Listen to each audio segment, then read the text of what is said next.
প্রয়াগরাজের মহাসঙ্গমে ১৪৪ বছর পর এসেছে মহাকুম্ভ। আর সেই পুণ্যতিথিতে পা মেলাতে গঙ্গা, যমুনা ও সরস্বতীর ত্রিবেণীর মহাসঙ্গমে ছুটে গিয়েছে লক্ষ লক্ষ পুণ্যার্থী। আর তাদের মাঝে আপাতত চোখের মণি হয়ে উঠেছেন অভয় সিং বা ভাইরাল আইআইটি বাবা।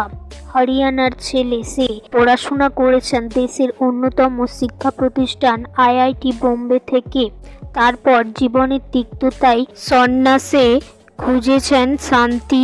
এক সংবাদ মাধ্যমকে সাক্ষাৎকার দেওয়ার সময় তাকে বলেন যে আগামী প্রধানমন্ত্রীর মুখ হিসেবে কাকে দেখা যাবে। এই প্রশ্নের উত্তরে তিনি বলেছেন, দেশে যোগী আদিত্যনাথকেই প্রধানমন্ত্রী পদে দেখা যাবে। এর কথায়, যোগী যখন প্রধানমন্ত্রীর দায়িত্ব নেবেন তখন মোদিজি দেশের রাষ্ট্রপতি রূপে